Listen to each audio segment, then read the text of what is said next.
Hello, and welcome to the podcast that knows, despite the push notifications we get all day telling us that the world is burning down around us, there is still good being created in the world, and we want to highlight it.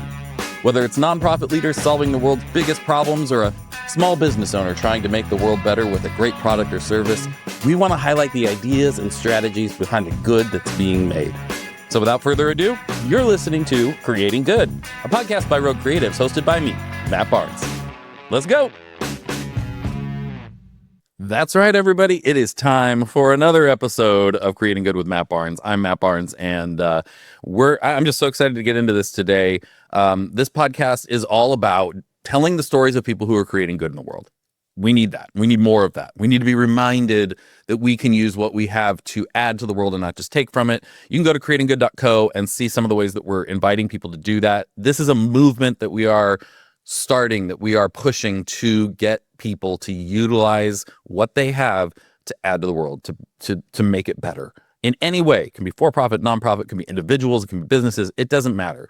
There's a pledge that we have on our website, creatinggood.co/pledge, that you can take to say, I'm committed to using what I have to create good. And you get a badge you can put on your website. We're going to have more stuff coming. We've got big announcements coming up in the next few months. Very excited about that. Today, I've got an awesome guest on the podcast. His name is Dan Bentley. He is from Australia, so we had some scheduling challenges with this one, doing it over Zoom. But he has a podcast called Innovate for Impact that is very big in Australia, and runs an organization called Impacto Consulting. And Impacto is all about coming alongside people who are doing good things in the world and helping them be more impactful. And so we kind of bonded over that. I guested on his podcast back in October. You can go check that out, Innovate for Impact, with Dan Bentley and Tracy Newman. I was on their podcast, and then was so happy to have Dan come and be on my podcast. So really excited to have him here. Such great insights. And he's just a cool guy, plus Australian accent. And we talk a little bit about Bluey, which, of course, right? You have to. Okay. Well, I'm here with Dan Bentley. Dan, thanks for joining me, man. Thanks for having me, Matt. Great to be on the show. Yeah, absolutely. Dan, all the way from Australia. It is almost dinner time here. What time is it for you? 9 a.m. You've got me in my freshness, Matt. This is straight out of bed, had some breakfast, still having a cup of tea as we talk. Nice. So yeah, nice, ready to get into it. Awesome. So good. And it's tomorrow for you. So you can tell us a little bit about the future, yes? I can, yeah. So it's all good. Everything's still okay. The world's going well. It is a bit rainy. So here's the weather for everybody. I actually live in Melbourne, which is in the south of Australia, so the southeast. And it's everyone thinks of Australia like it's always a summer holiday. It's not here. We get about 3 months of that if you're lucky. And the spot's pretty seasonal. Today's very rainy, but yesterday was like 22 degrees Celsius. So wow. Okay. All right. Well, I've never been to Australia. I got to get over there at some point. I've only heard amazing things, but with the kids and everything, I might have to wait till they get a little older before we can make that kind of a jaunt across. I don't think they do well on a 16-hour flight. Yeah, I mean, I've been only to the States once, and that was when I was very young, and I remember being a very long time. It's pretty far. It's far from Australia, so it could be 16 plus. Yeah. All right. Well, thanks for doing this. I'm so excited. I got to guest on your podcast a couple weeks ago, and now you're returning the favor so kindly. Before we jump into anything, we always start off with the segment we call 3 random questions, and I'm going to ask you 3 random questions. You ready? Yeah, ready. All right. Let's see how you do.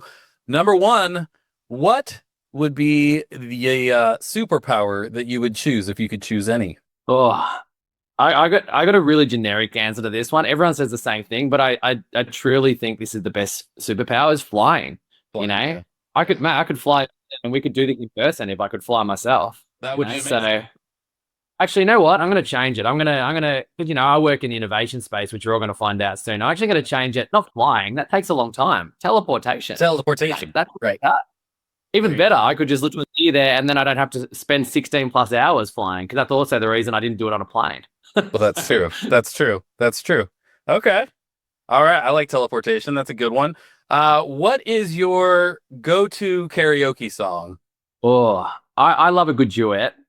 Can I say two? Because I've got two that I often do. One's with my brother and one's with my best mate. The first one is Backstreet Boys, I Want It That Way, my brother. So many good parts to sing, little bits you can sort of bounce off each other. So I love that.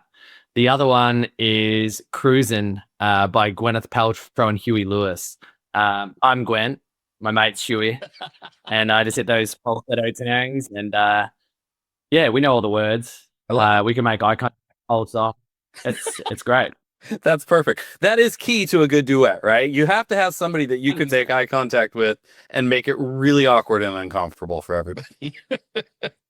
You've asked the right person about that karaoke thing because I love karaoke. It's like one of my favorite things. And I always think the recipe for good karaoke is like minimal talent plus maximum effort equals karaoke. That's perfect. That's a great formula. That is a great formula. All right, last question. What is your favorite animated movie? Oh, wow. I'd probably have to say Avatar, I think. Oh, I guess that does count as an animated movie. Yeah, I think so. I mean, if you had, were you also thinking like conventional cartoon or? Hey man, you know what? There's no rules. You do you. Yeah. And that's what I'd probably go for. I think, the first time, especially Avatar 1, when I saw that, I remember just really captured my imagination and they really did a great job of creating a world. And I think I love the messaging that was behind those movies around the earth and the environment and colonization and all those sorts of things. I think it was really powerful. So now I do feel like on the second one, it was a bit of a cheat to make the bad guy the same bad guy. Yeah.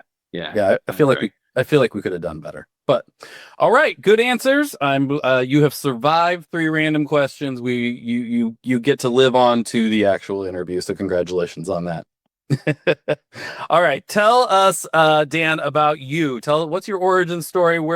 How'd you get to where you are today, and what are you doing? Yeah, so I'm a consultant. I run a consulting business called Impacto Consulting. We specialize in innovation in the not-for-profit space. How did I get here? Well, I used to work for a lot of large corporations, big organizations, all sorts of like telecommunications, insurance, etc. And I spent a lot of my time outside of that on boards, volunteering for not-for-profits. And I got to this point where I got my dream role in the corporation, the role that I'd wanted since I was like first started there. And I just felt like I wasn't fulfilled. I felt like it was not everything that I thought it was going to be. And at a very similar time, my mum actually passed away. And I was at one of those points in life where I was just really rethinking everything. And I thought, I think something's missing. I love what I do. I got paid a lot of money and I had a great team and I loved all the people that I worked with and all those things. But I was like, for what? I'm just making money for people who are already doing pretty well. Yeah. And I was gravitated to what I was doing outside of work, which was all the volunteering and all of that. And anyways, I did what was really logical at that point and just quit my job and went traveling for about 2 years. Spent about 9 months in South America. Started off in Carnival in Rio and traveled around all the way up to Colombia. Came back because my Australian rules football team made the grand final after like 30 something years of not making one. The one time I go away for a long time, they make it. So I was like, stop this, I'm getting back for this. So I went back. Spoiler alert, we won. It was amazing. And then I went another trip through India, went through Palestine, Jordan, Israel, and then met a Swedish girl when I was traveling, and we went back and stayed in Sweden for about 3 months. And when I was over there, I was working for this animal rights organization, which is something I'm really passionate about. And I was just able to help them with my skills so much. All this stuff that I'd learned from the corporates and the things I'd done in my volunteering, I was able to just apply it. And I was basically doing what we're doing now as consulting, but I was just volunteering doing it. And anyways, fast forward about a week before I'm due to come back to Australia because my visa's about to run out over there. I'm sitting there going, I need to find a job. Like I've been traveling for a long time. I'm running out of money. What am I going to do? And I'm just looking at jobs and nothing tickles my fancy. And I think one of the things I found when I traveled for so long was just so many causes that I'm passionate about. Yeah. And so I was a bit like, which one do I want to work in? So I sort of thought, well, if I'm a consultant, I could actually kind of work in any cause. Choose if these things. Exactly. Right. So best way to not make a decision is just choose everything. So that's what I did.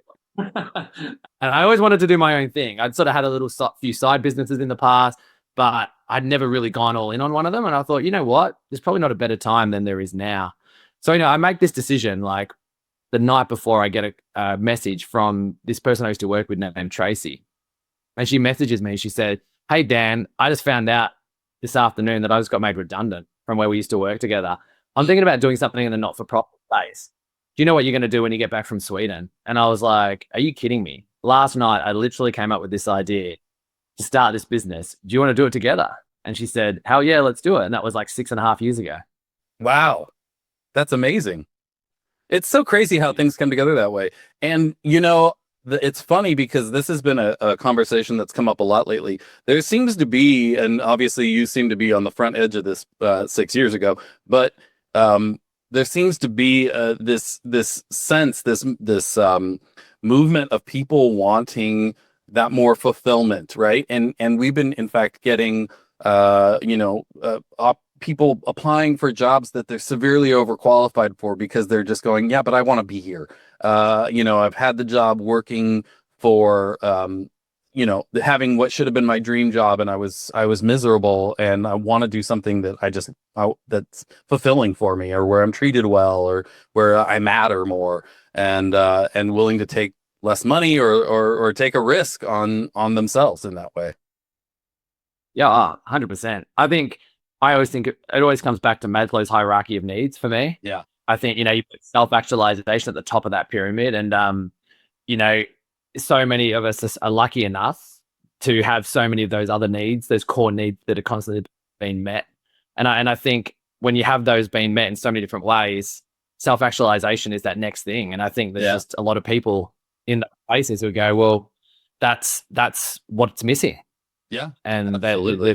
they live. Now, I think it's very different to how our grandparents grew up as well. I think it was different times back then. It was money was like you just had to do what you had to do. They didn't have the luxuries that we've got today, and they didn't have the brain. They didn't have the ability to be able to step back and have that brain space to be able to go, what do I actually want to do? They were just grinding a lot, So Yeah. I think we're pretty lucky. It's a bit of a point in time. Hopefully it stays this way. Who knows? Things do happen in cycles, so who knows what's going to happen. But I think it's a time where any of us that can do something, I think we should be, because there's a lot of stuff out there it's not fair. And what I'm talking about right now is absolutely not distributed equally. There are still heaps of people, as we all know, that need help and support. So absolutely, yeah, absolutely.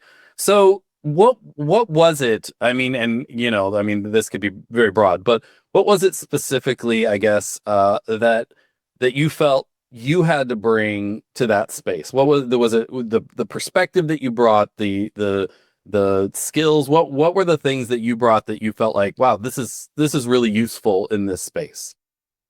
Yeah, it's a good question. I think like originally it was really about one thing that I'd always sort of been good at, and Tracy as well. I'd always been around understanding the needs of the client, the customer, the resident, whatever you want to call them, the people that you support. We've always been in that space, that real, client centricity sort of space. So there was that. I think, well, the other part is always that continuous improvement type mindset. I worked in a lot of organizations, all different sizes, different types of sectors, etc. And the one thing that I've always been able to do is get the place performing. That's through culture, through getting people the right resources, through setting goals, all those sorts of things. And I think sometimes when I was volunteering in this space, there's some organizations that are really good at those things, but there's some of that is sometimes because in the for-profit space, there's this drive to constantly be making money and seeing that return. I saw that sometimes that those are really beneficial in this space that could be used and just implemented in a different environment have a huge impact. So that was kind of where it started. Now, I guess what we're good at, what that sort of transformed into is helping organizations to get more out of the resources that they have. You speak to any not-for-profit leader, they say, we're under resource at the moment. We're sort of on the hamster wheel. We're just sort of running and running and running, doing whatever we can. And we sort of feel that we come in and say, hey, let's stop for a sec, sharpen the axe. Like, let's actually get ourselves better before we keep chopping down that tree. And so we sort of bring in those skills, help them in those processes so that they don't actually need to stop what they're doing. That was just a bit of a metaphor. They don't need to stop. They can do this while they're still running, but it enables them to improve the way their organization works. Because if you do that, you actually produce better outcomes. Sure. But if you are just having to fix, like do service recovery when things aren't going well, you're just putting out spot fires. And that's what a lot of organizations in this space find themselves doing because of the nature of the sector. So that's what we try and do, is help them to stop putting out spot fires, actually go and find what's causing those fires and try and set up almost like a continuous improvement machine. How do you turn your organization into that so that you're always continuously able to change across the organization? That's great. One of the big challenges, of course, is in this space, like there's not always a ton of innovation, and there's not always a ton of growth and that type of thing. How do you convince, and especially because there's also the idea that nonprofits shouldn't spend much money on overhead and things like that. How do you help these nonprofit leaders to see what you can do for them and that it's valuable? Yeah. Well, firstly, there is a lot of innovation that goes on out there, but not-for-profits don't get the credit for being innovative. Yeah. Innovation often comes from really good innovation, usually comes from really tough constraints. Yeah. And not-for-profits have lots of those. Yeah. So they do a lot of innovative things. You look at how they attract volunteers, all these things that you look at, see how they get, donors, look at how they stand up a program on a minimal amount of funding and deliver amazing outcomes. Some of the things that I have to do along that journey to make that work so that it does work and actually solve a problem, not just sell a thing, is great innovation. And you came on our podcast the other day, and that podcast is really about that, is that we got sick and tired of hearing that the people down the road from you in Silicon Valley, they're the ones that are the most innovative. Yeah, they do some great stuff, but there's some not-for-profits around the world doing some amazing work, and we like to shine the light on that. But how do we convince them that it's the right thing to do? Well, often it's really what we talk about when we talk about an innovative organization is really a modern organization. It's a organization that is client focused. It's looking at how do we better and continuously and better meet the needs of the people that we're there to support.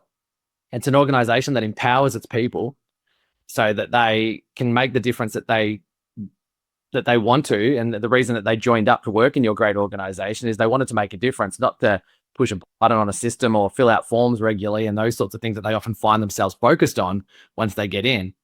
And they want to work in a great environment. So when you look at those sorts of outcomes, all organizations are sort of trying to achieve something like that. But if you get those things right, you normally have great staff retention. If you're constantly innovating and improving what you do, you're usually a pretty financially stable organization because you're finding new markets, you're finding new things to be able to do. If you're getting more out of your resources, it means you're actually more productive, which is a great ROI on the expense side of things that you talked about before, of people saying, well, we don't want to spend money on overheads. Well, here's how you actually get that ROI. Yeah. Yeah. So the whole heap, just there's basic things of how to run an organization is linked to that sort of work. Yeah. And sorry about that. Just to clarify for the audience, like I didn't mean to suggest that nonprofits weren't innovative. In fact, I think they're the most, it is that restraints. But I think that sometimes, a lot of times they're, you and I, we talked about this on your podcast, the innovation can be hampered by the expectations on them to kind of run in a particular lane or not spend money on new ideas or that type of thing. People, when they invest in a nonprofit, they don't always, for whatever reason, and there are many reasons, think of it as they would in a for-profit, that innovation is where they should be investing their dollars. And that's a big challenge that we're all trying to kind of turn the corner on. What have been side of the?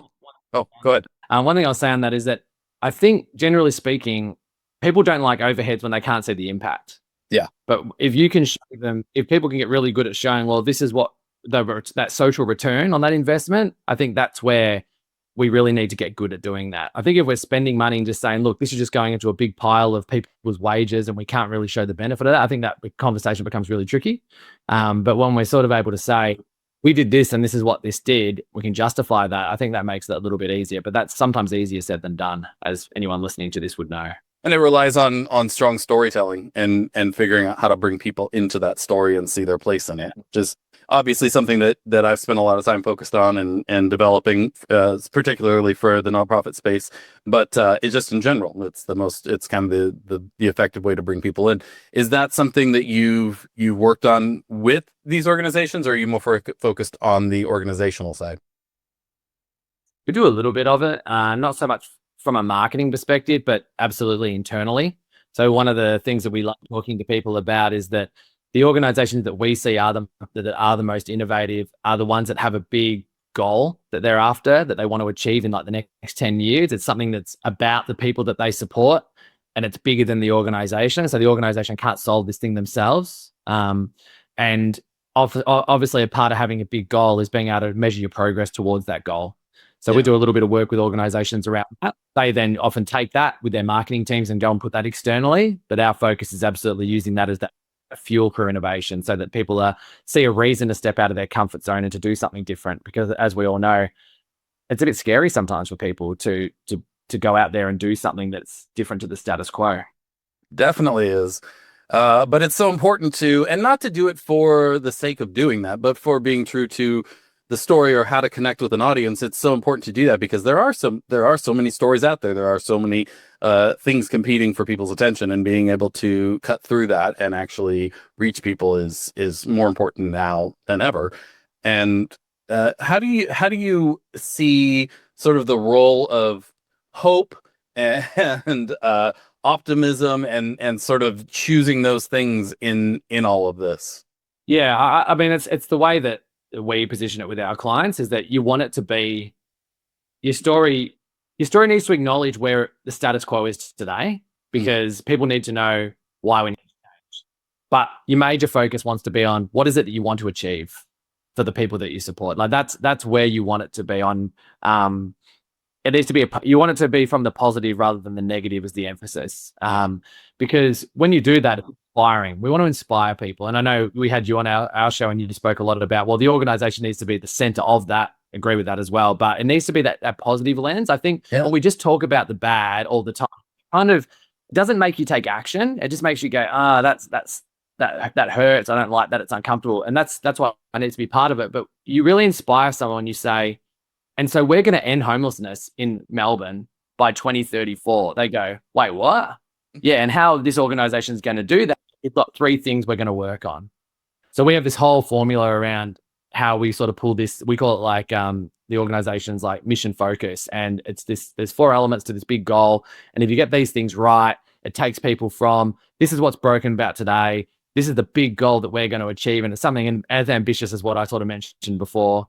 This is the way we're going to do it. And then at the end, the call to action around, this is how we need you to get involved. And you have a different version of that for your people internally. You have a different version of that for your donors. You have a different version of that for your volunteers, of that call to action element. But you have this story that you keep telling, and you break that story up and you tell it in all different ways across and outside of the organization. And that's the stuff that we've seen that works really well for innovation. Wonderful. What do you think is the biggest challenge facing nonprofits today as they're trying to grow and make the impact in the world? Biggest challenge, or what's the one that comes up the most, and that you are helping nonprofits address? I think it's the under-resourced element. I think it is. I think it's really hard to get out of that. It's a bit of a cycle. Like we're not doing this because we're under-resourced, but because we didn't do that, we're under-resourced. It's kind of, that happens a lot. And yeah, I've worked in organizations like that. It's really hard. I've worked in organizations too that are resourced well and successful, and you just kind of have this momentum. Everything just kind of keeps building. But when you're behind, when you're a little bit behind and you're trying to catch up, it's really hard. You're almost treading water a lot. And I feel like a lot of the senior leaders I speak to, that's how they describe what it feels like for their staff and their organization. They're just juggling so much change at once. They're overloaded with the workload. So they're kind of stuck where they are. And so that's probably the biggest challenge that we see. And it looks different depending on what part of the sector you work in. But breaking out of that is really hard. Yeah. I mean, absolutely possible. Well, for sure it's possible. I think there's so much of it in strategy, but also in mindset, right? Of like believing that you can, and so many. I mean, my next question for you was going to be, and still sort of is, but I'm gonna is, I know for me, the more I've worked with nonprofits, the more I've helped them sort of figure out what works and how to become more efficient and get their story out there better. The more I think about what I would be telling a startup to start with, so to avoid some of the pitfalls. And a lot of it is around mindset. It's around that idea of like you have, like you got to have a strategy. You have to think these just like you would for any business, but even more so because you've got fundraising and all these things. What are the things that for you would tell, a startup, somebody starting, whether it's a nonprofit, for profit, just somebody who's out there trying to create good in the world. Obviously, nonprofits have a specific challenge, but in general, like what are some of those principles that you're helping people sort of bring in later, but that would be probably helpful to have from the beginning? Yeah, so there's four behaviors that we see that work in it's not even just not for profits, but we see them in all not for profits that are really innovative and impactful. The first one is the one that I spoke about before, which is that really big goal that you want to achieve in the world. And whether you're a startup or an existing organization, that works. A big goal that unites everybody, that gives everybody this is the direction we're heading in. And it also does this thing that we kind of take this thing for granted in the not-for-profit world, where because we have so much purpose in abundance, right? That we sometimes think we don't need to join the dots for people. And the thing that I'm like continuously learning more and more is that no, that's not true. We absolutely do. Because as humans, I think when we get into a role, we remember, hi, I joined this aged care organization because I'm all about helping these types of people and it's my passion. But when your job is just a small piece in that big machine, sometimes it feels like Groundhog Day and you start forgetting that. And it's not that you lose that passion, but you get focused on the tasks and doing the tasks right. So that big goal that I spoke about before, that you need to be constantly joining those dots with people across all of your communications, any like interactions like coaching, team meetings, etc. you people are having, and any of the alignment of any rewards in your organization. Because if you do that, you keep your people on task, motivated, and all pushing in the same direction. And like I said before, that big mission focus thing that I spoke about, that's your reason for innovating. You just say to people, go out there and innovate, they're not going to do it. If you say, hey, we're looking to end homelessness in Melbourne by the end of 2032 or whatever, they go, I want to be on board with that. How do we do that?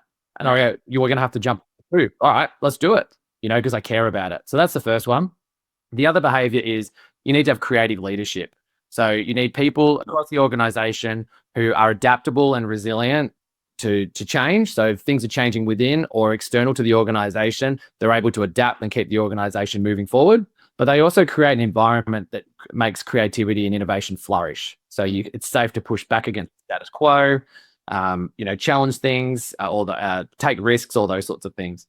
The third one is all about being client-centric. That one's pretty self-explanatory. It's about involving your clients, people with lived experience, etc., in decision-making across the organization and co-designing solutions together with them. And then finally, the glue that holds it all together, if you have the other three and not this one, it doesn't work. It's empowered people. You need to empower your people so that they can actually make change across the org. So that's giving them the resources, the systems, the tools, processes, all those sorts of things that they need so that they can actually make change.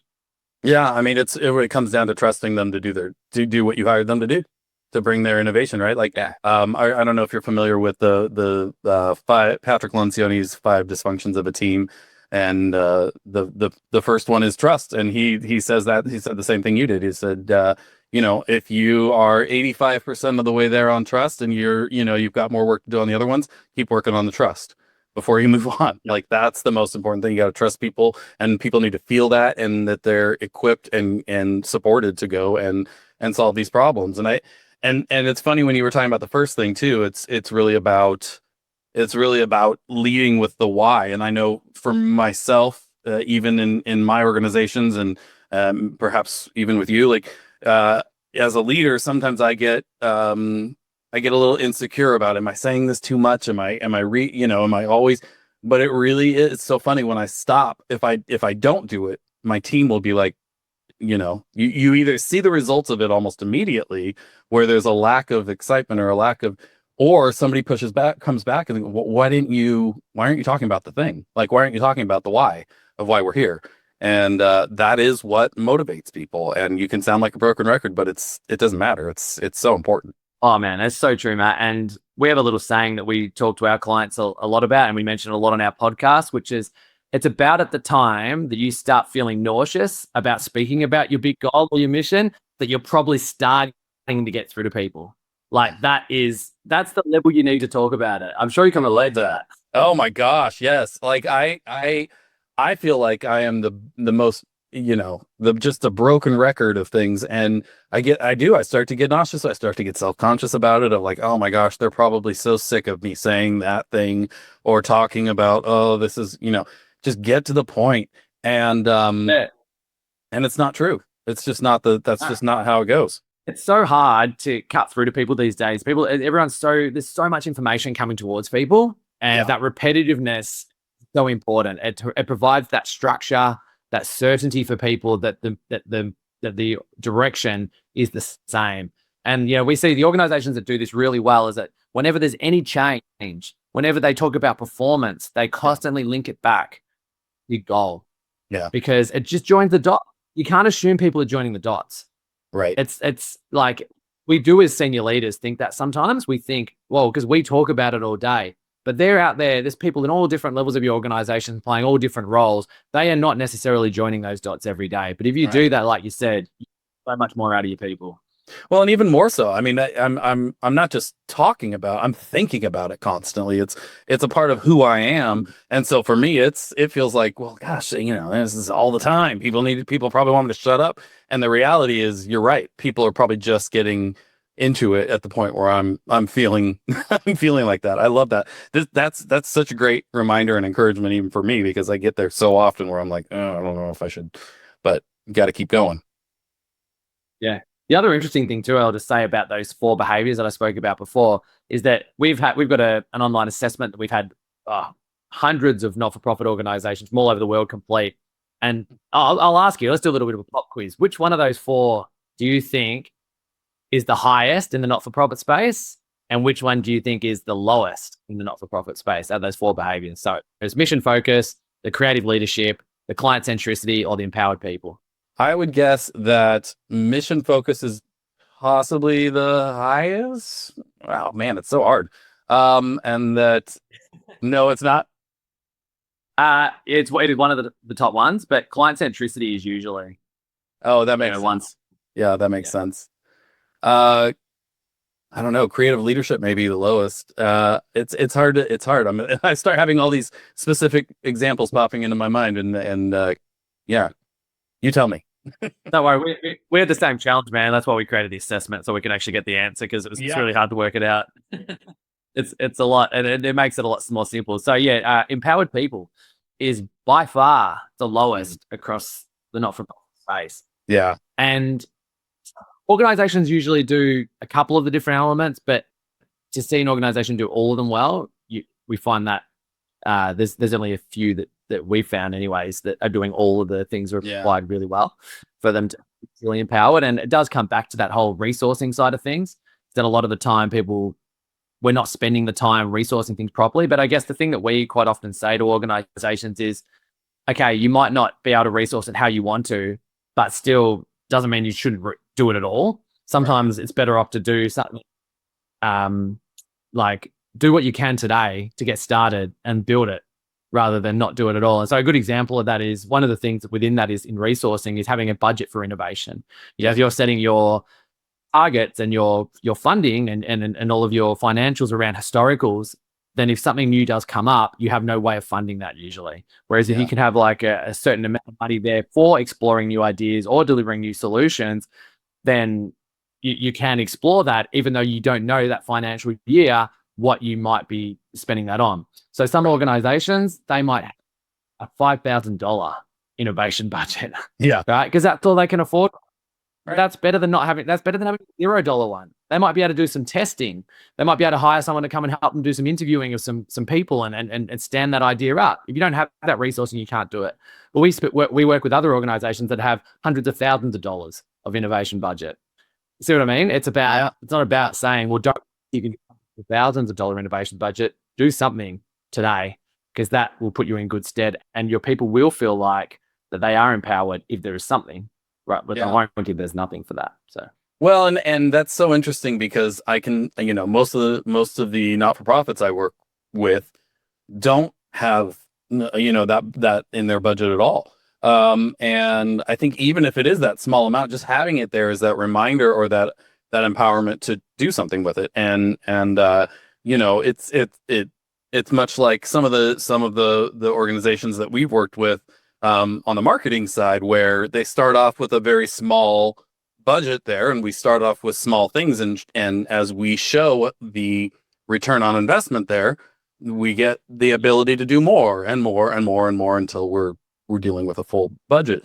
And that's an interesting point. You start getting the reminder that this is something that's important. It's part of our mission because it's there in the budget. That says a lot of things, and it gives you that freedom. Yeah, absolutely. Sometimes, people pick up in organizations, they pick up from leadership, not just what's said, but how you behave. Sure. But I think when you talk those right things, so be innovative, do this stuff, I want you to challenge, but you don't have those structures that support that. You're kind of telling people, talking about it, but I'm not that serious. But when you put some of those things in place, even if they're not significant amounts of money, you're still showing them that you're serious and you want them to do it. That's the biggest part of that empowered people element. Awesome. That commitment to innovate. Yeah. Man, this has been really great. Super helpful. And I really appreciate the practical, because even for myself, I'm like, oh, these are some things that I can work in even in the for-profit space. These are great. And then you've got your podcast too. Tell everybody about that, because I want people to be able to go and get this great wisdom on a regular basis after they listen to me. Of course. Well, I was about to say, if this podcast is not enough Matt for you, you can come over to our show and listen to that. His episode will be out in a couple of weeks. Our podcast we've just recorded our 151st episode. I think that was probably you, actually, Matt. Awesome. Actually, no, I think you were actually 150.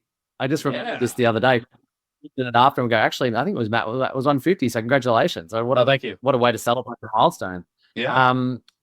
150 episodes. We speak to mainly leaders from Australia in the not-for-profit space, but we do have some international people that have been on the show.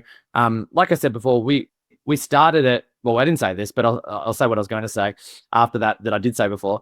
We started this podcast just after the COVID lockdowns here. One of the things that we found is that we were super busy before that, and then obviously everything got pulled back and put online, and we just felt like as an organization we weren't able to have the impact on the people that we work with like we could before.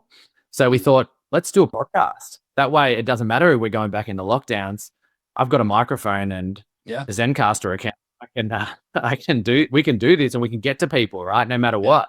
So that's why we did it. So it was just Tracy and I just literally trying to empty our brains onto podcast platform and try and share everything that we knew. So we do that still. There's still probably about 75 of those 150 episodes are Tracy and I just telling you what we know and talking about things like those 4 pillars that I mentioned before, the 4 behaviors. But we also, like I said, we also have this other side thing, which is it really pisses us off that people don't see not-for-profits as being innovative. It's like it's a bit of a mission for our own organization, I guess, to raise that profile of not-for-profits and show the world that there's actually some amazing stuff that's going on. Right. So that's why we also have the podcast as well. So we get a bunch of different leaders on, like I said, from all over Australia and a few from around the world. And we get them just to tell us about what they're doing in their organization. Sometimes it'll be things that have delivered outcomes and they've been huge successes. Other times there'll be something that someone's just implemented, but how they're doing it is some real good thought leadership / something a little bit different that others can listen to and go, actually, I could do that in my organization. They could work for me. If I just tweaked this, I could deploy that. So like you said before, we like it to be practical. That's what we're aiming for here. We don't want it to be academic and, just an idea. We love it so that people can walk away and hopefully do something different. That's what we're all about. Yeah, business name is Impacto. It's about having an impact. We want people to be able to walk away and go and do that straight after. So that's what we try and do. Perfect. And what's the name of the podcast? Called Innovate for Impact. And it's Innovate. available on Spotify, Apple Podcasts, all those good places. Wonderful. Awesome. Well, man, thank you so much, Dan, for doing this. One last question that I always end with is, what is the thing in your job that brings you the most joy? Oh, it's a good question. Obviously, as you know, Matt, you wouldn't be doing this work if a lot of it didn't bring you a lot of joy, because there's easier jobs out there. But I think for me, I do a lot of the sales and the marketing and the business direction for our business. Tracy, my partner, she sort of manages the people that are doing all the stuff on the ground. But there's a little bit of work that I've been able to do directly with some clients. And I remember doing that. I did some strategy work with an aged care provider, and we came up with this big goal around what they want to achieve in the world. And we've had, I don't know if people know much of the context over there, but Australia's had a royal commission into aged care. Like, it's been in a bad space, and there's this whole reform going on. And these people, we've been working with them for a while, and they came up with this amazing goal that they want to achieve. And it's literally world changing. Like, if they pull this off, it's going to change that space. Nice. Like, that's the stuff to why I got into this type of work. Yeah. You know, when you that type of thinking and that commitment and all these positive individuals who are like, hey, let's go and make this change happen. For me, that's the stuff that makes me go, that's why I do this. You know, we can change things. You know, we sit there and we go, oh, and these things are true, right? Don't take this the wrong way, anyone that's listening. Don't sit there and go like, oh, well, that's this. I'm not saying it's not true, but we sit there going, oh, we're under-resourced, and the funders, they don't understand, and they're doing this, and it's too hard because we're juggling too much change and all these different things. Then we'll always sort of stay in that space. Like, we'll never change. I love organizations who are like, yeah, I understand that we're under-resourced, and I get that there's too much change and all those things, but even amongst that, we're going to do this. And they lead rather than be victim of the scenario. And I think, that's what I love, is working with organizations who are doing that we can partner with them to support that. And at the end of the day, that we can actually change the world together and have that impact. So that's my answer. Awesome. That's amazing, actually. And I feel very similar when I see, that we're able to be a part of that. It's so amazing to see the change that happens. And that's why we do what we do. You know, there wouldn't be another reason to do it, to be honest. All right. Well, Dan, thank you so much. Where can people find out more information about you, about Impacto, and everything you're on about? Yeah. So the business is Impacto. So the word impact in Spanish is literally just impact with an O on the end. So it's impactoconsulting.com.au, because we're in Australia. If you want to, one of the things that might be a good thing for your people to check out, if you are interested in that the 4 innovation behaviors, you can actually do that assessment if you'd like. It's completely free. It's like a 5-minute thing. You just basically go to the website, so impactoconsulting.com.au/assessment, and that'll take you through to the website. I love it. That's awesome. Well, thank you so much, Dan. It was really great having you here, and I can't wait to hear about all the amazing work you're doing and how it continues to play out in the world. Thanks, Matt. It's great to have a chat. You too.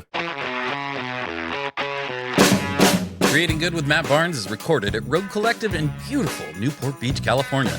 It's hosted and executive produced by me, Matt Barnes. Post-production is by our amazing friends over at Fame, the B2B podcast agency. Writing is by Matt Barnes and Taylor Bolanos from Rogue Creatives. Creative direction and design is overseen by Corey Hill of Rogue Creatives. Theme music is composed and performed by Jared Atherton of Chapters. Huge thanks to our amazing guests for joining us this episode, and thank you to all of you incredible listeners for tuning in. If you enjoyed the show, and I would imagine you did if you're still listening, so don't forget to help us spread some good by giving us a good review. Preferably like 5 stars, lots of really nice words. It's very helpful. Also, tell your friends and subscribe so we can come straight into your potholes each and every time we have a new episode. Take the Creating Good pledge on our website at creatinggood.co. We'll catch you next time.